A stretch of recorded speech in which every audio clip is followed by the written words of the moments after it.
മാനവരിൽ നിറയട്ടെ. ത്രിയേക ദൈവത്തിന് സ്തുതി.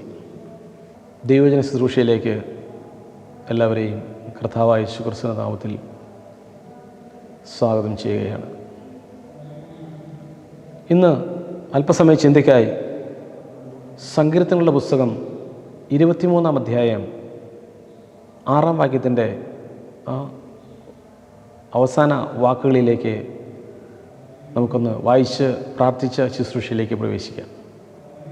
അവിടെ ഇപ്രകാരമാണ് സങ്കീർത്തനക്കാരനായ ദാവീദ് പറയുന്നത്: എൻ്റെ ആയുഷ്കാലമൊക്കെയും ഞാൻ യഹോവയുടെ ആലയത്തിൽ പാർക്കും. അതിവാത്സല്യമായി ഞങ്ങളെ സ്നേഹിക്കുന്ന ഞങ്ങളെ വാഴ്ത്തപ്പെട്ട ദൈവമേ, അടിയങ്ങൾ വായിച്ച തിരുവചനത്തിൻ്റെ കരങ്ങളിലേക്ക് ഞങ്ങൾ ഏൽപ്പിക്കുകയാണ്. അവിടുത്തെ വചനത്തിലൂടെ ഞങ്ങളോട് സംസാരിക്കണമേ. അവിടുത്തെ വചനം ഞങ്ങളിൽ ക്രിയ ചെയ്യണമേ. ഇത് കേൾക്കുന്ന ഓരോ ദൈവത്തിൻ്റെ ജീവിതത്തിൽ കർത്താവ് വചനം ക്രിയ ചെയ്യുവാൻ തക്കവണ്ണം, ജീവൻ്റെ പുസ്തകത്തിൽ പേരെഴുതി കാണുവാൻ തക്കവണ്ണം, നിത്യതയിൽ കർത്താവിനോട് കൂടെ കർത്താവിൻ്റെ ആലയത്തിൽ വസിക്കുന്നൊരു അനുഭവത്തിലേക്ക് ആയിത്തീരുവാൻ തക്കവണ്ണം അവിടെ നിങ്ങളെ സഹായിക്കണമേ. സകലതും ഞങ്ങൾക്ക് ആ ജീവനെ തന്ന യേശു കർത്താവിൻ്റെ അൻപേറിയ നാമത്തിൽ തന്നെ ആമീൻ. നാം വായിച്ച തിരുവചനത്തിലേക്ക് നമുക്ക് കടന്നു വരാം. സങ്കീർത്തനങ്ങളുടെ പുസ്തകം 23-ാം അധ്യായം 6-ാം വാക്യം: യഹോവയുടെ ആലയത്തിൽ ഞാൻ ആയുഷ്കാലമൊക്കെയും വസിക്കും. ഇതിനോട് ബന്ധപ്പെട്ട് നാം പഠിക്കുമ്പോൾ ഒരു മനുഷ്യൻ്റെ ഏറ്റവും വലിയ ലക്ഷ്യം എന്നുള്ളത് ദൈവത്തോട് കൂടെ വസിക്കുക എന്നുള്ളതാണ്. അത് ഭൂമിയിലായാലും സ്വർഗത്തിലായാലും ആ ഒരു തലത്തിലേക്ക് വളരുവാൻ, എത്തുവാൻ നമുക്ക് സാധിക്കണം. ഒന്നാമതായി സങ്കീർത്തനങ്ങളുടെ പുസ്തകം 27-ാം അധ്യായം 4-ാം വാക്യം നാം കാണുന്നത് അവിടെ ഇങ്ങനെയാണ് പ്രകാരം പറയുന്നു: ഞാൻ യഹോവയോട് ഒരു കാര്യം അപേക്ഷിച്ചു, അതുതന്നെ ഞാൻ ആഗ്രഹിക്കുന്നു, യഹോവയുടെ മനോഹരത്വം കാണുവാനും അവൻ്റെ ആലയത്തിൽ ദീർഘകാലം വസിക്കുവാനും തന്നെ. ഒന്നാമതായി യഹോവയുടെ ആലയത്തിൽ നാം വസിക്കേണ്ടതിന് നമ്മുടെ ഹൃദയത്തിൻ്റെ അകത്ത് ഒരു ആഗ്രഹം ഉണ്ടാകണം. ഈ ആഗ്രഹം നമ്മൾ പരിശോധിക്കുമ്പോൾ നമ്മുടെ ഓരോരുത്തരുടെയും ആഗ്രഹങ്ങൾ പല തലത്തിലാണ്. ഉദാഹരണമായിട്ട് ഈ സങ്കീർത്തനക്കാരനായ ദാവീദിനെ തന്നെ പഠിക്കുമ്പോൾ, ദാവീദ് ചെറുപ്രായത്തിൽ ആടിനെ മേയ്ക്കുന്ന സമയത്ത് ഒരു കരടി വന്നപ്പോൾ അവൻ്റെ മുന്നിൽ ഒരേ ഒരു ആഗ്രഹമുള്ളൂ: തൻ്റെ ആടിനെ കരടിയുടെ ആക്രമണത്തിൽ നിന്ന് രക്ഷിക്കണം. അതിനുവേണ്ടി താൻ എന്തെല്ലാം ചെയ്യുവാനും തയ്യാറായി. വീണ്ടും ദാവീദിനെ കുറിച്ച് പഠിക്കുമ്പോൾ, ഫെലിസ്ത്യമല്ലനായ ഗോലിയാത്തിനെ നേരിടുമ്പോൾ തൻ്റെ രാജ്യത്തിന് എതിരാളിയായി തൻ്റെ രാജ്യക്കാരെ എതിരെ യുദ്ധം ചെയ്യുവാൻ കടന്നു വന്ന ഫെലിസ്തീനെ ഏതുവിധേനയും തോൽപ്പിക്കുവാനുള്ള ആഗ്രഹം അവൻ്റെ മനസ്സിലുണ്ടായി. വീണ്ടും അവൻ വളർന്ന് രാജാവായി. അങ്ങനെ അവൻ ഒരു ആത്മീയമായി ഒരു പക്വതയിലെത്തിക്കഴിഞ്ഞപ്പോൾ ദാവീദ് പറയുകയാണ്: യഹോവയോട് ഞാനൊരു കാര്യം അപേക്ഷിക്കുകയാണ്.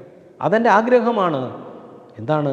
യഹോവയുടെ ആലയത്തിൻ്റെ മനോഹരത്വം കാണുകയും അതിൽ ജീവപര്യന്തം വസിക്കുകയും ചെയ്യുക എന്നുള്ളതാണ്. അപ്പോൾ ഒന്നാമതായി ഞാനും നിങ്ങളും യഹോവയുടെ ആലയത്തിൽ വസിക്കണമെങ്കിൽ നമ്മുടെ ഉള്ളിൽ ഒരാഗ്രഹം ഉടലെടുക്കണം. നമുക്ക് നോക്കാം.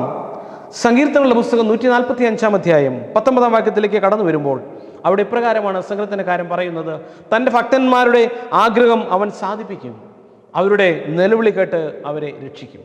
അപ്പോൾ ഭക്തൻ്റെ ആഗ്രഹത്തെ മാനിക്കുന്ന ദൈവം, എൻ്റെ നിങ്ങളുടെയും ആഗ്രഹം യഹോവ സാധിപ്പിക്കണമെങ്കിൽ ഞാനും നിങ്ങളും ഭക്തനായി മാറണം. ആരാണ് യഹോവ ഭക്തൻ? 128-ാം സങ്കീർത്തനം നാം പഠിക്കുമ്പോൾ അതിൻ്റെ 1 മുതൽ 4 വരെയുള്ള വാക്യങ്ങൾ പഠിക്കുമ്പോൾ അവിടെ ഇപ്രകാരമാണ് പറയുന്നത്: യഹോവയെ ഭയപ്പെട്ട് അവൻ്റെ വഴിയിലൂടെ നടക്കുന്ന ഏവനും ഭാഗ്യവാൻ. അവന് നന്മ വരും, അവൻ്റെ കൈകളുടെ ദ്വാനഫലം അവൻ അനുഭവിക്കും. അവൻ്റെ ഭാര്യ വീടിനകത്ത് ഫലപ്രദമായ മുന്തിരിവെള്ള പോലെ ഇരിക്കും, അവൻ്റെ മക്കൾ മേശയ്ക്ക് ചുറ്റും ഒലിവ് തൈ പോലെ ഇരിക്കും, അവൻ്റെ കൈകളുടെ ദ്വാനഫലം അവൻ അനുഭവിക്കും. ഇപ്രകാരം യഹോവഭക്തനായ പുരുഷൻ വേർതിരിക്കപ്പെട്ടവനാകും. ഇതിൽ നാം മനസ്സിലാക്കുന്നത് യഹോവയെ ഭയപ്പെടുകയും അവൻ്റെ വഴിയിലൂടെ ജീവിക്കുകയും ചെയ്യുന്ന ഒരു ദൈവവിധലായി ഞാനും നിങ്ങളും മാറിക്കഴിഞ്ഞാൽ ഞാനും നിങ്ങളും യഹോവഭക്തനായി മാറും. യോശുവയുടെ പുസ്തകം 1-ാം അധ്യായം 8-ാം വാക്യത്തിലേക്ക് കടന്നു വരുമ്പോൾ അവിടെ ഇപ്രകാരമാണ് പറയുന്നത്: യഹോവയുടെ ന്യായപ്രമാണം രാപകൽ ധ്യാനിക്കുന്ന ഒരു ദൈവവിധലായി നാം മാറണം. ഈ ന്യായപ്രമാണം വായിൽ നിന്ന് നീങ്ങിപ്പോകരുത്. അത് രാവും പകലും അത് ധ്യാനിക്കുവാൻ, അത് അനുസരിക്കുവാൻ, അത് പ്രമാണിക്കുവാൻ, അത് മറ്റുള്ളവരെ പഠിപ്പിക്കുവാൻ എനിക്ക് നിങ്ങൾക്കും ആയിത്തീരുന്നുവെങ്കിൽ ഞാൻ നിങ്ങളും യഹോവഭക്തനായി യഹോവഭക്തിയായി മാറുന്നു. എന്നാൽ സങ്കീർത്തനങ്ങളുടെ പുസ്തകം 34 അധ്യായം 17 വാക്യത്തിലേക്ക് കടന്നു വരുമ്പോൾ അവിടെ ഭക്തന്മാർ നിലവിളിക്കുകയും യഹോവ അവരുടെ സകല കഷ്ടങ്ങളിൽ നിന്നും അവരെ വിടുവിക്കുകയും ചെയ്യുന്ന ഒരു അനുഭവം. ഞാനും നിങ്ങളും യഹോവഭക്തനായി മാറിക്കഴിയുമ്പോൾ എൻ്റെ നിങ്ങളുടെ ജീവിതത്തിലേക്ക് കഷ്ടത ഒരു വരമായി കർത്താവ് തരും. ഈ കഷ്ടതയിലൂടെ നാം കടന്നു പോകുമ്പോൾ നമ്മുടെ ഒരു വശത്തൂടെ നാം നോക്കുമ്പോൾ എന്നും കഷ്ടതയായിരിക്കും. ഒരു വശത്തൂടെ നോക്കുമ്പോൾ ഈ കഷ്ടതയുടെ മധ്യത്തിലും ഇസ്രായേൽ ജനം അതെ യോർദാനിലൂടെയും ചെങ്കടലിന്റെ അനുഭവത്തിലൂടെ കടന്നുപോയപ്പോഴും അവർ ദൈവത്തെ തപ്പെടുത്ത് ആരാധിച്ചതുപോലെ അതെ കഷ്ടങ്ങളിലും ദൈവത്തെ സത്യത്തിലും ആത്മാവും ആരാധിക്കുന്ന ഒരു അനുഭവം. വേറൊരു തലത്തിലേക്ക് നാം നോക്കുമ്പോൾ നമ്മുടെ ജീവിതത്തിൽ ഒറ്റപ്പെടലിൻ്റെ അനുഭവം, ഉറ്റവരും ഉടയവരും കളിയാക്കുകയും പുച്ഛിക്കുകയും ചെയ്യുന്ന ഒരു അനുഭവം. എന്നാൽ ഒരു ദൈവവിതൽ ഇതെല്ലാം മാറ്റിവെച്ചിട്ട് കർത്താവിൻ്റെ വേലയിൽ, കർത്താവിൻ്റെ ശുശ്രൂഷയിൽ, കർത്താവിൻ്റെ വിളിക്കനുസരിച്ച് അവൻ്റെ വിളിയും തെരഞ്ഞെടുപ്പും ഉറപ്പാക്കിക്കൊണ്ട് കർത്താവിന് വേണ്ടി, സ്വർഗരാജ്യത്തിന് വേണ്ടി ആത്മാക്കളെ നേടുന്ന ഒരു ശുശ്രൂഷയിലൂടെ മുമ്പോട്ട് പോകുവാനായിട്ട് സാധിക്കുന്നു. അപ്പോൾ കഷ്ടത കടന്നു വരുമ്പോൾ അവൻ്റെ കണ്ണുകൾ നിറയാനായിട്ട് ഇടയായിത്തീരും, അവൻ്റെ ഹൃദയം നുറങ്ങുവാനായിട്ട് ഇടയായിത്തീരും, അവൻ്റെ മുഴങ്കാലുകൾ കാൽവരി ക്രൂശിന് മുമ്പിൽ മുട്ടുകളെ മടക്കുവാനായിട്ട് ഇടയായിത്തീരും. അവൻ മുട്ടുമടക്കി ദൈനംദിന ജീവിതത്തിൽ അവൻ ദൈവത്തെ വിളിച്ച് പ്രാർത്ഥിക്കുമ്പോൾ അവൻ്റെ നിലവിളി കേട്ട് ഇറങ്ങി വന്ന് അവനെ വിടുവിക്കുന്ന ഒരു യേശു കർത്താവ് ഈ കാലവും ജീവിക്കുന്നുണ്ട്, ഇന്നും ജീവിക്കുന്നുണ്ട്. ഈ വചനം ശ്രവിക്കുന്ന ദൈവത്തിലെ നിന്റെ ജീവിതത്തിൽ ഞാനും നീയും ഒരു യഹോവഭക്തനായി മാറുന്നുവെങ്കിൽ, യഹോവയെ ഭയപ്പെടുന്നുവെങ്കിൽ, അവന്റെ വചനം പഠിക്കുന്നുവെങ്കിൽ, അത് അനുസരിക്കുന്നുവെങ്കിൽ, അത് മറ്റുള്ളവരെ പഠിപ്പിക്കുവാൻ തയ്യാറാകുന്നുവെങ്കിൽ, കർത്താവിന്റെ വേലയ്ക്ക് വേണ്ടി സമർപ്പിക്കുന്നുവെങ്കിൽ, നമ്മുടെ നിലവിളി കേട്ട് നമ്മെ അനുഗ്രഹിക്കുന്ന, നമ്മെ വിടുവിക്കുന്ന, നമ്മെ ശക്തീകരിക്കുന്ന ഒരു പ്രാണപ്രിയനായ കർത്താവ് ഇന്നും ജീവിക്കുന്നുണ്ട്. അതുകൊണ്ട് ഇന്ന് ഈ ശുശ്രൂഷയിൽ സംബന്ധിക്കുന്ന എനിക്ക് നിങ്ങളോട് പറയാനുള്ളത്, അത് ദൈവത്തിൻ്റെ വചനം, അത് നീതിയുള്ളതാണ്, അത് ശക്തിയുള്ളതാണ്, അത് വിടുവിക്കുന്നതാണ്, അത് സൗഖ്യം തരുന്നതാണ്. അതുകൊണ്ട് ഈ ദൈവവചനം പഠിക്കുവാൻ, ഈ ദൈവവചനം അനുസരിക്കുവാൻ, ഈ ദൈവവചനം മറ്റുള്ളവരെ പഠിപ്പിക്കുവാൻ എനിക്ക് നിങ്ങൾക്കും സാധിക്കുന്നുവെങ്കിൽ ഞാനും നിങ്ങളും യഹോവഭക്തനായി മാറുകയാണ്. എപ്രകാരം ആ ഒരു തലത്തിലേക്ക് നാം മാറ്റപ്പെടുമ്പോൾ, നാം ദൈവസന്നിധിയിൽ നിലവിളിക്കുമ്പോൾ, നമ്മുടെ നിലവിളി കേട്ട് നമ്മെ വിടുവിക്കുന്ന, നമ്മുടെ നിലവിളി കേട്ട് നമ്മുടെ ആഗ്രഹത്തെ സാധിപ്പിക്കുന്ന ഒരു കർത്താവ് ഇന്നും ജീവിക്കുന്നുണ്ട്. അതുകൊണ്ട് യഹോവഭക്തൻ്റെ ആഗ്രഹത്തെ സാധിപ്പിക്കുന്ന കർത്താവിൻ്റെ കരങ്ങളിലേക്ക് എൻ്റെ നിങ്ങളുടെയും ആഗ്രഹം എന്തായിരിക്കണം? യഹോവയോട് കൂടെ വസിക്കുന്നൊരനുഭവം, കർത്താവിനോട് കൂടെ വസിക്കുന്നൊരനുഭവം, കർത്താവിനോട് കൂടെ നടക്കുന്നൊരനുഭവം ഒന്നാമതായി ജീവിതത്തിൽ ഉണ്ടായിത്തീരുവാൻ ദൈവാത്മാവിൽ നമുക്ക് പ്രാർത്ഥിക്കാം. ഒന്ന് നാം ചിന്തിച്ചത്, യഹോവയുടെ ആലയത്തിൽ വസിക്കണമെങ്കിൽ ഉള്ളിൻ്റെ ഉള്ളിൽ ഒരാഗ്രഹം ഉടലെടുക്കണം. ഈ ആഗ്രഹം കർത്താവ് സാധിപ്പിക്കണമെങ്കിൽ ഞാനും നിങ്ങളും യഹോവഭക്തനായി മാറണം. യഹോവഭക്തനായി മാറണമെങ്കിൽ ദൈവത്തിൻ്റെ വചനം, ന്യായപ്രമാണം വായിൽ നിന്ന് നീങ്ങിപ്പോകരുത്. അത് രാവും പകലും ധ്യാനിക്കുവാൻ, ആ ധ്യാനിച്ച് അത് ഹൃദയത്തിലേക്ക് ഇറക്കുവാൻ, അത് അപ്രകാരം ദാവീദ് 39 സങ്കീർത്തനം 3 വാക്യത്തിൽ പറയുന്നത് പോലെ, അത് എൻ്റെ ധ്യാനത്തിങ്കൽ തീ കത്തി, എൻ്റെ ഹൃദയത്തിന് ചൂടുപിടിച്ചു, അപ്പോൾ ഞാൻ നാവെടുത്ത് സംസാരിച്ചു. അങ്ങനെ ആത്മാവിൽ നിറയുന്ന ഒരു അനുഭവത്തിലേക്ക്, ദൈവസ്നേഹത്തിൽ നിറയുന്ന ഒരു അനുഭവത്തിലേക്ക്, ദൈവസ്നേഹത്താൽ നമ്മുടെ ഉള്ളം നിറയുന്ന ഒരു തലത്തിലേക്ക് മാറ്റപ്പെടുമ്പോൾ ദൈവത്തെ ആരാധിക്കുവാൻ എനിക്ക് നിങ്ങൾക്കും ഇടയായിത്തീരും. അപ്പോൾ ആ ഒരു തലത്തിലേക്ക് ഒന്നാമതായി യഹോവയുടെ ആലയത്തിൽ വസിക്കണമെങ്കിൽ ഒന്ന് നമ്മുടെ ജീവിതത്തിൽ ഒരു ആഗ്രഹം ഉടലെടുക്കണം. രണ്ട്, നമുക്ക് ചിന്തിക്കുവാനായിട്ട് ആഗ്രഹിക്കുന്ന വിഷയം ഈ സങ്കീർത്തനങ്ങളുടെ പുസ്തകം തന്നെ 23 സങ്കീർത്തനം അതിൻ്റെ 6 വാക്യത്തിലാണ്, നന്മയും കരുണയും എൻ്റെ ആയുഷ്കാലമൊക്കെയും എന്നെ പിന്തുടരും. നന്മയും കരുണയും എൻ്റെ ആയുഷ്കാലമൊക്കെയും എന്നെ പിന്തുടരും. അതുകൊണ്ട് ഞാൻ യഹോവയുടെ ആലയത്തിൽ ദീർഘകാലം വസിക്കും. യഹോവയുടെ ആലയത്തിൽ ദീർഘകാലം വസിക്കണമെങ്കിൽ ദൈവത്തിൻ്റെ കരുണ പ്രാപിച്ചെങ്കിൽ മാത്രമേ നമുക്ക് സാധ്യമാകത്തുള്ളൂ. ദൈവത്തിൻ്റെ കരുണ പ്രാപിക്കണമെങ്കിൽ സദൃശ്യവാക്യങ്ങളുടെ പുസ്തകം 28 അധ്യായം 13 വാക്യത്തിലേക്ക് നോക്കുമ്പോൾ അവിടെ ഇപ്രകാരമാണ് പറയുന്നത്, തൻ്റെ ലംഘനങ്ങളെ മറയ്ക്കുന്നവനെ ശുഭം വരികയില്ല, അവയെ ഏറ്റുപറഞ്ഞ് ഉപേക്ഷിക്കുന്നവനോ കരുണ ലഭിക്കും. ദൈവകരങ്ങളിലേക്ക് നമ്മെ തന്നെ ഏൽപ്പിച്ചു കൊടുത്ത് നമ്മുടെ കുറവുകളെ, നമ്മുടെ ബലഹീനതകളെ, നമ്മുടെ പാപവശങ്ങളെ കണ്ടുപിടിക്കുവാൻ, അതിനെയൊന്ന് ശോധന ചെയ്യുവാൻ, അതിനെയൊന്ന് ഏറ്റുപറയുവാൻ, അതിനെയൊന്ന് ഉപേക്ഷിപ്പാൻ, പാപം അതേ നമ്മെ ജീവിതത്തെ നശിപ്പിക്കുമെന്നും പാപത്തിന്റെ ശമ്പളം മരണമാണെന്നും മനസ്സിലാക്കിക്കൊണ്ട് അതിനെ ഏറ്റുപറഞ്ഞ് ഉപേക്ഷിച്ച് ഒരു വിശുദ്ധിയുടെ തലത്തിലേക്ക് കടന്നു വരുവാൻ എനിക്ക് നിങ്ങൾക്കും സാധിക്കുന്നുവെങ്കിൽ ദൈവത്തിൻ്റെ കരുണ പ്രാപിക്കുവാനായിട്ട് ഇടയായിത്തീരും. അപ്രകാരം തൻ്റെ ലംഘനങ്ങളെ മറയ്ക്കുന്നവന് ശോഭം വരികയില്ല, അവ ഏറ്റുപറഞ്ഞ് ഉപേക്ഷിക്കുന്നവന് കരുണ ലഭിക്കും. ദൈവമുമ്പാകെ കടന്നു എന്ന്, കർത്താവേ എൻ്റെ കുറവുകളെ ഞാനിത് നിൻ്റെ കരങ്ങളിലേക്ക് സമർപ്പിക്കുകയാണ്. ഒന്ന്, ശോധന ചെയ്യുവാൻ. രണ്ട്, ശോധന ചെയ്ത് ദാവീദ് കണ്ടുപിടിച്ചതുപോലെ പാപങ്ങളെ ഓരോന്നായി കണ്ടുപിടിക്കുവാൻ. 3 കണ്ടുപിടിച്ച പാപങ്ങളെ ഏറ്റുപറയുവാൻ. 4 ഏറ്റുപറഞ്ഞ പാപങ്ങൾ ഉപേക്ഷിപ്പാൻ. 5 കർത്താവായ യേശു ക്രിസ്തുവിൻ്റെ നാമത്തിൽ പാപമോചനം പ്രാപിക്കുവാൻ എനിക്ക് നിങ്ങൾക്കും ഇടയായി തീരുന്നുവെങ്കിൽ ദൈവത്തിൻ്റെ കരുണ പ്രാപിക്കുവാനായിട്ട് സാധിക്കും. ദൈവത്തിൻ്റെ കരുണ പ്രാപിച്ചാൽ എനിക്ക് നിങ്ങൾക്കും യഹോവയുടെ ആലയത്തിൽ വസിക്കുവാനായിട്ട് സാധിക്കും. അപ്പോൾ നമ്മൾ ചിന്തിച്ചത് 2 പോയിൻ്റാണ് ഇതുവരെ ചിന്തിച്ചത്. 1, നമ്മുടെ ഉള്ളിൻ്റെ ഉള്ളിൽ യഹോവയുടെ ആലയത്തിൽ വസിക്കുവാൻ ഒരാഗ്രഹമുണ്ടാകണം. 2, യഹോവയുടെ ആലയത്തിൽ വസിക്കണമെങ്കിൽ ദൈവത്തിൻ്റെ കരുണ പ്രാപിക്കണം. കരുണ പ്രാപിക്കുവാൻ യഥാർത്ഥത്തിൽ നാം വിശുദ്ധിയുടെ ഒരു മാനസാന്തരത്തിൻ്റെ ഒരു തലത്തിലേക്ക് മാറ്റപ്പെടുമ്പോൾ നന്മയും കരുണയും നമ്മെ പിന്തുടരുകയും തൽഫലമായി യഹോവയുടെ ആലയത്തിൽ വസിക്കുവാൻ നമുക്ക് സാധിക്കുകയും ചെയ്യും. 3 നാം ചിന്തിക്കുവാനായിട്ട് ആഗ്രഹിക്കുന്ന യെശയ്യാപ്രവചന പുസ്തകം 38 അധ്യായം 20 വാക്യമാണ്. അവിടെ ഇപ്രകാരമാണ് പറയുന്നത്: യഹോവ എന്നെ രക്ഷിപ്പാൻ ഒരുങ്ങിയിരിക്കുന്നു, അതുകൊണ്ട് ഞങ്ങൾ ജീവപര്യന്തം യഹോവയുടെ ആലയത്തിൽ തന്ത്രിനാദത്തോടെ എൻ്റെ ഗീതങ്ങളെ പാടും. ദൈവമക്കളെ, നമ്മുടെ ജീവിതത്തിൽ യഹോവ നമ്മെ രക്ഷിപ്പാൻ ഒരുങ്ങിയിരിക്കുന്നത് കൊണ്ട് ഞാൻ യഹോവയുടെ ആലയത്തിൽ ദീർഘകാലം വസിക്കും. അവിടെ യഹോവയെ ഞാൻ സത്യത്തിലും ആത്മാവിലും ആരാധിക്കുമെന്ന് പ്രവാചകനിലൂടെ ഇന്ന് ഈ സമയക്കാലം നമ്മോട് പറയുന്നുവെങ്കിൽ ജീവിതത്തിൽ നാം ഒരു രക്ഷയുടെ അനുഭവത്തിലേക്ക് കടന്നു വരണം. മത്തായി ശ്ലീഹ എഴുതിയ രക്ഷാസുവിശേഷം 19 അധ്യായം നാം പഠിക്കുമ്പോൾ അവിടെ ഒരു യൗവനക്കാരൻ കർത്താവായ യേശുവിൻ്റെ മുമ്പിൽ കടന്നു വന്നിട്ട്, ഗുരു, നിത്യജീവനെ പ്രാപിക്കുവാൻ ഞാൻ എന്ത് നന്മ ചെയ്യണമെന്ന് കർത്താവിനോട് ചോദിക്കുകയാണ്. കർത്താവിനോട് മറുപടി പറയാം, നീ ഇങ്ങനെ ഒരു ചോദ്യം എന്നോട് ചോദിക്കുന്നത് എന്ത്? ദൈവത്തിൻ്റെ കൽപ്പനകളെ നീ പ്രമാണിക്കുന്നുവെങ്കിൽ നിനക്ക് ജീവനിലേക്ക് കടക്കുവാനായിട്ട് സാധിക്കുമെന്ന് അവനോട് പറയുകയാണ്.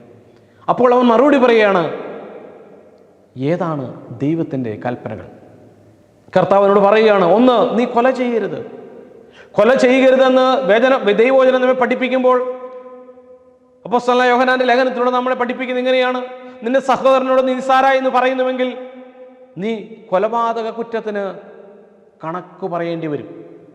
നിനക്ക് ഒരു ന്യായവിധിയുണ്ട്, ആ കണക്ക് പറയേണ്ടി വരും. അങ്ങനെ ഒരു വചനം നമ്മളെ ശോധന ചെയ്യുന്നുവെങ്കിൽ നാം നമ്മളിലേക്ക് തിരിഞ്ഞ് എൻ്റെ ജീവിതത്തിൽ ഞാൻ ആരെയെല്ലാം നിസ്സാരനായി കാണുന്നു, അതിനോട് ബന്ധപ്പെട്ട് ഞാൻ ചിന്തിക്കുമ്പോൾ നമ്മളെക്കാൾ കുറവുള്ള ആരെയെങ്കിലും കാണുമ്പോൾ, വിദ്യാഭ്യാസത്തിൽ, സൗന്ദര്യത്തിൽ, ആരോഗ്യത്തിൽ, സമ്പത്തിൽ, അല്ലെങ്കിൽ മറ്റുള്ള സുഖഭോഗങ്ങളിൽ നമ്മളെക്കാൾ കുറവുള്ളവരായ ആരെങ്കിലും കാണുമ്പോൾ അവരോട് ഉള്ളിൻ്റെ ഉള്ളിൽ നാം അറിയാതെ ഒരു പുച്ഛ മനോഭാവം നമ്മുടെ ഉള്ളിൻ്റെ ഉള്ളിൽ ഉടലെടുക്കുന്നുവെങ്കിൽ ദൈവമക്കളെ, നാം അവരെ നിസ്സാരക്കാരായി കാണുകയാണ്. അപ്രകാരം ആ ഒരു തലത്തിലേക്ക് നാം മാറുകയാണെങ്കിൽ വചനം പറയുന്നു, ഞാനും നീയും പാപം ചെയ്തു പോയി. ചെയ്ത പാപം ഏതാണ്? കൊലപാതകം. അപ്രകാരം ഒരു കൊലപാതകം ചെയ്യുന്നുവെങ്കിൽ എനിക്ക് നിങ്ങൾക്കും നിത്യജീവൻ നഷ്ടപ്പെടുവാൻ സാധ്യതയുണ്ട്. 2 പറയുകയാണ്, നീ മോഷ്ടിക്കരുത്. എന്താണ് മോഷണം?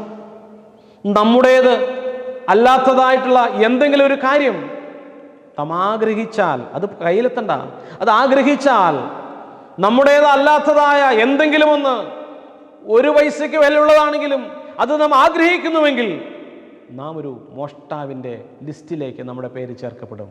തൽഫലമായി നിത്യജീവൻ നഷ്ടപ്പെടുവാൻ സാധ്യതയുണ്ട്. വീണ്ടും കർത്താവിനോട് പറയുകയാണ്, നീ അപ്പനെയും അമ്മയെയും ബഹുമാനിക്കുക. അപ്പനെയും അമ്മയും ബഹുമാനിക്കുക.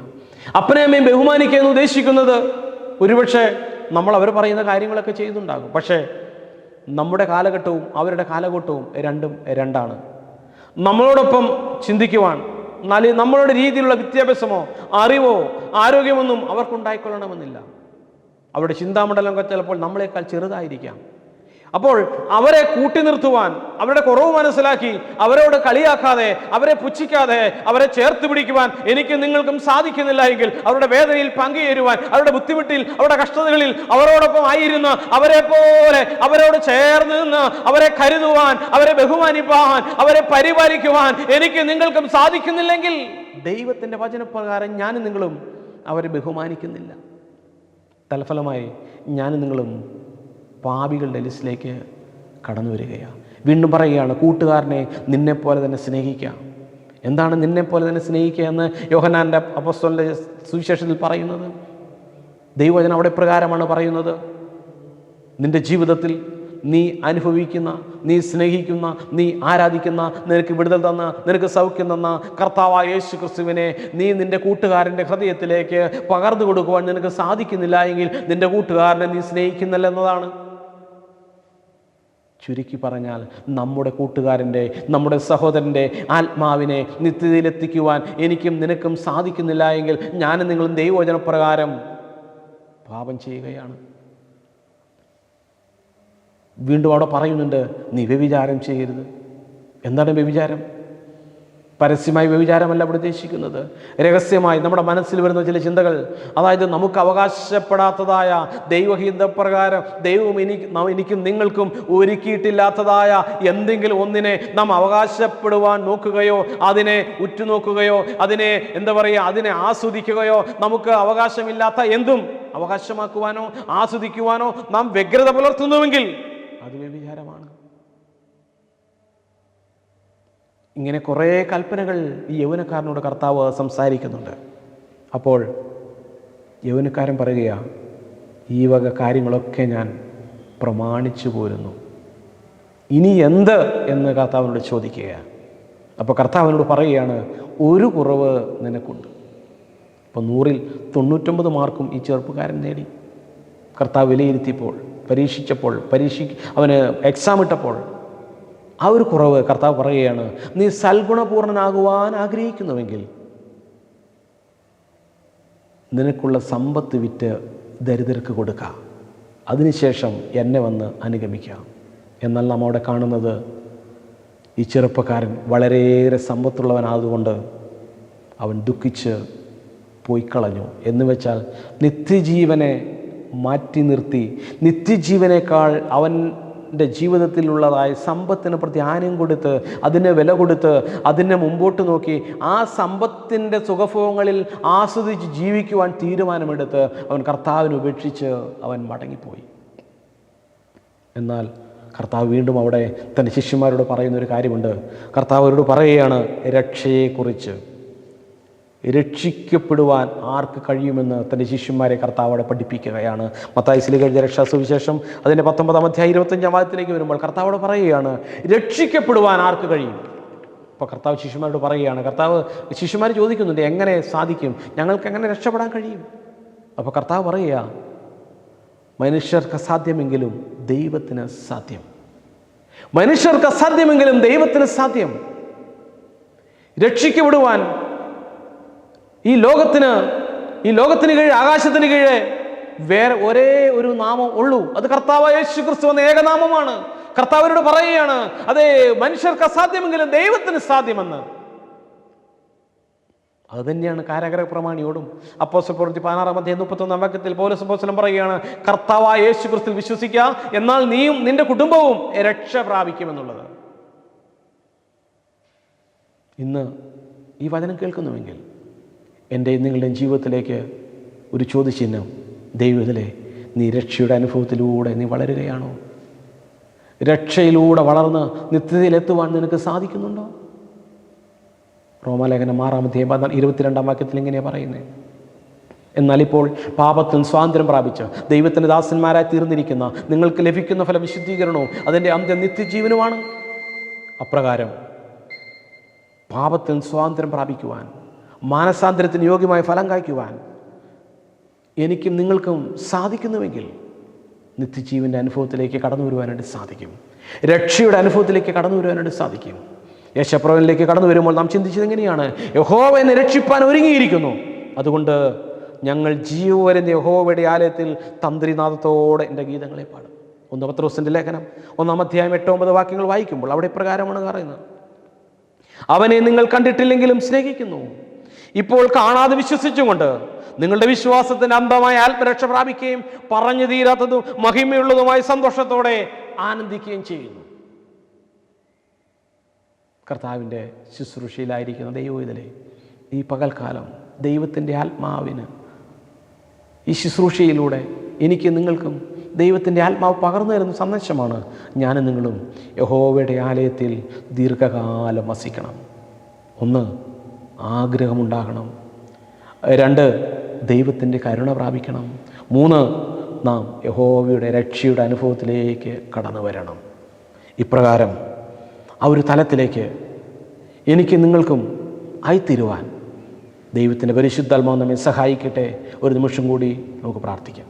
ഇന്ന് ഈ സമയക്കാലം നമ്മൾ ധ്യാനിച്ചത് യഹോവയുടെ ആലയത്തിൽ ദീർഘകാലം ജീവപര്യന്തം രാവും പകലും വസിക്കുമെന്ന ദാവീദിൻ്റെ ആ പ്രാർത്ഥനയോട് ബന്ധപ്പെട്ട വിഷയങ്ങളാണ്. ഇവിടെ നാം പ്രധാനമായും 3 പോയിൻ്റാണ് മെയിനായിട്ട് ധ്യാനിച്ചത്. ഒന്ന്, നമ്മുടെ ഉള്ളിൻ്റെ ഉള്ളിൽ ഒരാഗ്രഹം ഉണ്ടാകണം. 2, നമ്മൾ ദൈവത്തിൻ്റെ കരുണ പ്രാപിക്കണം. 3, നാം കർത്താവിൻ്റെ രക്ഷയുടെ അനുഭവത്തിലായിത്തീരണം. 1, നമ്മുടെ ജീവിതത്തിൽ ആഗ്രഹമുണ്ടാകണമെങ്കിൽ, ആ ആഗ്രഹം ദൈവം സാധിപ്പിക്കണമെങ്കിൽ നമ്മൾ യഹോവഭക്തനായി മാറണം. ദൈവത്തിൻ്റെ വചനം പഠിക്കണം, അതനുസരിക്കണം, അത് മറ്റുള്ളവരെ പഠിപ്പിക്കുവാൻ തയ്യാറാകണം. 2, ദൈവത്തിൻ്റെ കരുണ പ്രാപിക്കണമെങ്കിൽ മനസ്സാന്തരത്തിൻ്റെ അനുഭവത്തിലേക്ക്, വിശുദ്ധിയുടെ അനുഭവത്തിലേക്ക് നമുക്ക് കടന്നു വരുവാനായിട്ട് സാധിക്കണം. 3, രക്ഷ നാം പ്രാപിക്കണമെങ്കിൽ കർത്താവായ യേശുക്രിസ്തുവിൽ വിശ്വസിക്കുന്ന ഏവനും നശിച്ചു പോകാതെ നിത്യവും പ്രാപിക്കുകയാണ്. ദൈവം നൽകുവാൻ തക്കൊണ്ട് ലോകത്തെ സ്നേഹിച്ചു. ആ ഒരു തലത്തിലേക്ക് നാം മാറുന്നുവെങ്കിൽ നിശ്ചയമായും നാം രക്ഷയുടെ അനുഭവത്തിലേക്ക് കുടുംബമായി തലമുറയായി കടന്നു വരുവാനായിട്ട് സാധിക്കും. ഇപ്രകാരം ഒരു തലത്തിലേക്ക് വന്ന് ആഗ്രഹിച്ചത് ദൈവത്തിൻ്റെ കരുണയാൽ പ്രാപിച്ച് രക്ഷയുടെ അനുഭവത്തിലൂടെ നിത്യത അവകാശമാക്കുവാൻ, യഹോവയുടെ ആലയത്തിൽ നിത്യം വസിപ്പാൻ എനിക്ക് നിങ്ങൾക്കും ദൈവം കൃപ തരട്ടെ എന്ന് ആത്മാർത്ഥമായി പ്രാർത്ഥിച്ചുകൊണ്ട് ഒരു നിമിഷം കണ്ണുകളെ അടയ്ക്കാം, നമ്മെ തന്നെ ഏൽപ്പിച്ചു കൊടുക്കാം. എന്നെ മുറ്റുമായി സമർപ്പിക്കുന്നേ, നിൻ വചനത്താൽ എന്നെ കഴുകേണമേ, നിന്റെ ഹിതം പോലെന്നെ നടത്തേണമേ, ശുദ്ധാത്മാവിനാൽ എന്നെ നിറയ്ക്കണമേ. അതിവാത്സല്യമായി ഞങ്ങളെ സ്നേഹിക്കുന്ന ഞങ്ങളെ വാഴ്ത്തപ്പെട്ട കർത്താവേ, മനോഹര സമയത്തിന് നന്ദിയോടെ സ്തുതിക്കുക. കർത്താവേ, ഞങ്ങൾക്ക് ഈ ശുശ്രൂഷയിൽ സംബന്ധിപ്പാൻ, ഈ വചനങ്ങളെ കേൾക്കുവാൻ, ജീവൻ്റെ പുസ്തകത്തിൽ പേരെഴുതി ചേർക്കപ്പെട്ടവരായി കർത്താവിൻ്റെ ആലയത്തിൽ നിത്യം വസിപ്പാൻ, ആ ഒരു ആഗ്രഹത്തിലേക്ക് ഞങ്ങളുടെ മനസ്സുയർത്തുവാൻ, ദൈവകരുണയിൽ ആശ്രയിച്ച് രക്ഷയുടെ അനുഭവത്തിലെ വളരുവാൻ, ജീവൻ്റെ പുസ്തകത്തിൽ പേരെഴുതി ചേർക്കപ്പെട്ടവരായി കർത്താവിനോടുകൂടെ നിത്യതയിലെത്തിച്ചേരുവാൻ ഞങ്ങളെ വ്യക്തിപരമായി, കുടുംബമായി, സഭയായി, ദേശമായി, ഇടവകയായി അവിടെ ഞങ്ങളെ അനുഗ്രഹിക്കുമാറാണെന്ന് പ്രാർത്ഥിക്കുന്നു. സകലതും ഞങ്ങൾക്ക് വേണ്ടി ജീവനെ തന്ന യേശു കർത്താവിൻ്റെ അൻപേറിയ നാമത്തിൽ തന്നെ ആമേൻ. Praise the lord. ഹല്ലേലൂയ. കർത്താവിൽ എത്രയും സ്നേഹമുള്ള ദൈവമക്കളെ, ഇന്ന് ദൈവത്തിൻ്റെ വിലയേറിയ ദാസൻ പ്രിയ ബൈജു ബ്രദറിലൂടെ ശക്തമായ തിരുവചനം ദൈവം നമുക്ക് നൽകി. നമുക്ക് ദൈവത്തെ നന്ദിയോടെ സ്തുതിക്കാം. നിത്യം ദൈവത്തോടൊപ്പം വസിക്കാൻ എന്ത് ചെയ്യണം? തിരുവചനം തന്നെ നമ്മെ ഓർമ്മപ്പെടുത്തുന്നു. സങ്കീർത്തനം 23:6, നന്മയും കരുണയും എൻ്റെ ആയുഷ്കാലമെല്ലാം എന്നെ പിന്തുടർന്നാൽ മാത്രമേ എനിക്ക് ദൈവത്തോടൊപ്പം നിത്യം വസിക്കാൻ സാധിക്കൂ. ദൈവത്തിൻ്റെ കരുണയ്ക്ക് വേണ്ടി ഇടതടവില്ലാതെ നമ്മുടെ പിതാക്കന്മാർ ദൈവമേ മഹാപാപിയായ എന്നോട് കരുണ തോന്നണമേ എന്ന് പ്രാർത്ഥിച്ചു കൊണ്ടിരുന്നു. അവരെല്ലാം വിശുദ്ധരായി തീർന്നിട്ടുണ്ട്. അവരെല്ലാം നിത്യകാലം ദൈവത്തോട് കൂടെ വസിക്കുന്ന അനുഭവത്തിലായി തീർന്നിട്ടുണ്ട്. ഹല്ലേലൂയ. ദൈവമേ, അവിടുത്തെ കരുണ എന്നിൽ നിന്ന്, ഞങ്ങളിൽ നിന്ന് ഒരിക്കലും പിൻവലിക്കരുതേ എന്ന് നമുക്ക് പ്രാർത്ഥിക്കാം. പാപം ചെയ്യാതിരിക്കണമെങ്കിൽ, പൈശാചിക ബന്ധനത്തിൽ വീണു പോകാതിരിക്കാൻ എല്ലാം ദൈവത്തിൻ്റെ കരുണയാണ് ഏറ്റവും മുഖ്യമായത്. ആ കരുണയാൽ ഞങ്ങളെ ചുറ്റണമേ എന്ന് നമുക്ക് പ്രാർത്ഥിക്കാം. ദൈവമക്കളെ, ഇന്നത്തെ തിരുവചനാഖ്യ ധ്യാനം സ്പോൺസർ ചെയ്തിരിക്കുന്നത് പ്രിയപ്പെട്ട എൽദോസ് ഷിമ്മി ദമ്പതികളാണ്. പുളിയൻ ഹൗസ്. അവരിപ്പോൾ ഖത്തറിൽ ജോലി ചെയ്യുന്നു. ദൈവം ദാനമായി നൽകിയിരിക്കുന്ന ക്രിസ്റ്റി ബേസിൽ 2 കുഞ്ഞുങ്ങളുണ്ട്. നമുക്ക് ആ കുടുംബത്തെ സമർപ്പിച്ച് പ്രാർത്ഥിക്കാം. ദൈവമേ, അവിടുത്തെ കരം പിൻവലിക്കരുത്. അവിടുത്തെ കരുണയും നന്മയും മക്കളെ ചുറ്റിക്കൊണ്ടിരിക്കണമെന്ന് നമുക്ക് പ്രാർത്ഥിക്കാം. എൽദോയുടെ പ്രിയ ഫാദർ, സഹോദരി ഒക്കെ ദൈവസന്നിധിയിലാണ്. സഹോദരിയെയും പ്രിയ ഫാദറിനെയും ഓർത്ത് നമുക്ക് പ്രാർത്ഥിക്കാം. ദൈവമേ, നിത്യശാന്തി നൽകണമേ. അവിടുത്തെ കരുണ കൊണ്ട് ആ മക്കളെയും പൊതിയണമെന്ന് പ്രാർത്ഥിക്കുന്നു. ഹല്ലേലൂയ. തിരുവചന ധ്യാനം സ്പോൺസർ ചെയ്ത സകല മക്കളോടും കരുണയായിരിക്കണമേ. ഹല്ലേലൂയ. ദൈവമക്കളെ, നമ്മുടെ ധ്യാന കേന്ദ്രത്തിൻ്റെ സുവിശേഷ മഹായോഗം 2025 ജനുവരി 29, 30, 31, ഫെബ്രുവരി 1, 2, 5 ദിവസങ്ങളിലായി നടത്തപ്പെടുകയാണ്. ദൈവത്തിൻ്റെ അളവറ്റ കരുണ ഈ സുവിശേഷ മഹായോഗത്തിലേക്ക് ഒഴുകി വരാൻ ധാരാളം മക്കൾ 4 ദിക്കിൽ നിന്നും കടന്നു വന്ന് ജീവനുള്ള വചനം കേട്ട് മാനസാന്തരപ്പെട്ട് പരിശുദ്ധാത്മാവിൻ്റെ നിറവ് പ്രാപിക്കാൻ നമുക്ക് സമർപ്പിച്ച് പ്രാർത്ഥിക്കാം. വചനം പറയുന്നവരെ എല്ലാം ആത്മാവിൻ്റെ അഭിഷേകത്താൽ ജ്വലിപ്പിക്കണമെന്ന് ദൈവത്തോട് പ്രാർത്ഥിക്കാം. ഈ മാസം 20-ാം തീയതി അടുത്ത വെള്ളിയാഴ്ച വൈകുന്നേരം കുടുംബ നവീകരണ ധ്യാനം ആരംഭിക്കുന്നു. കുടുംബമായി വന്ന ധ്യാനത്തിൽ സംബന്ധിക്കത്തക്ക വിധത്തിൽ ഈ ക്രിസ്തുമസ് അവധിക്കാലത്ത് ധ്യാനം ക്രമീകരിച്ചിരിക്കുന്നു. ദൈവമക്കളെ, കുടുംബമായി കടന്നു വരിക. ഈ സ്വർണ്ണാവസരം നഷ്ടപ്പെടുത്തരുതെന്ന് വളരെ വളരെ സ്നേഹത്തോടെ ഓർമ്മപ്പെടുത്തുകയാണ്. ധ്യാനകേന്ദ്രത്തിലെ എല്ലാ ശുശ്രൂഷകളും പ്രത്യേകിച്ച് മേഖലാ കൺവെൻഷനുകൾ വിവിധ ദേവാലയങ്ങളിൽ നടത്തപ്പെടുമ്പോൾ അതെല്ലാം പരിശുദ്ധാത്മാവ് ഏറ്റെടുക്കാൻ താഴ്ത്തി സമർപ്പിക്കുന്നു. ഹല്ലേലൂയ. ഉച്ചവരെയുള്ള ശനിയാഴ്ച ധ്യാനം പ്രത്യേകമായി സമർപ്പിക്കുന്നു. യേശുവേ, അവിടുന്ന് ഏറ്റെടുക്കണമേ. ധ്യാനകേന്ദ്രത്തെ വിവിധ നിലകളിൽ സഹായിച്ചിട്ടുള്ള സകലരെയും സമർപ്പിച്ച് പ്രാർത്ഥിക്കുന്നു. ഞങ്ങളുടെ ശ്രേഷ്ഠ പിതാവിന് വേണ്ടി പ്രാർത്ഥിക്കുകയാണ്. ഞങ്ങൾക്ക് വേണ്ടിയും മാധ്യസ്ഥം വഹിക്കണമേ. ധ്യാനകേന്ദ്രത്തിൻ്റെ ചുമതല ഇപ്പോൾ ഏറ്റെടുത്തിരിക്കുന്ന മാത്യൂസ് മാർ അഫ്രയം തിരുമേനിക്ക് വേണ്ടി മെത്രാപ്പോലീത്ത തിരുമനസിനെ പ്രത്യേകം സമർപ്പിക്കുന്നു. ധ്യാനകേന്ദ്രത്തിൻ്റെ ചുമതലയുള്ള ആചാര്യന്മാർ, ബഹുമാനപ്പെട്ട സിസ്റ്റേഴ്സ്, മധ്യസ്ഥ പ്രാർത്ഥന ഗ്രൂപ്പ്, കൗൺസിലിംഗ് അംഗങ്ങൾ എല്ലാവരെയും, എല്ലാ ശുശ്രൂഷകരെയും താഴ്ത്തി സമർപ്പിക്കുകയാണ്. പരിശുദ്ധമ്മേ മാതാവേ, സകല വിശുദ്ധരെ, ഈ ആലയത്തിന് വേണ്ടി, ഇവിടുത്തെ എല്ലാ ശുശ്രൂഷകർക്കും വേണ്ടി ഇടതടവില്ലാതെ മാധ്യസ്ഥ വഹിക്കണമേ. പിതാവിൻ്റെയും പുത്രൻ്റെയും പരിശുദ്ധ റൂഹായുടെയും നാമത്തിൽ തന്നെ ആമേൻ. Praise the Lord. പിതാവാം ദൈവത്തിൻ്റെ സ്നേഹവും ഏകജാതനായ പുത്രൻ്റെ കൃപയും പരിശുദ്ധ റൂഹായുടെ സംബന്ധവും സഹവാസവും നാം എല്ലാവരോടുകൂടെയും നമ്മിൽ നിന്ന് വാങ്ങിപ്പോയോടുകൂടെയും ഇന്നും എന്നാളും ഉണ്ടായിരിക്കുമാറാകട്ടെ. ആമേൻ.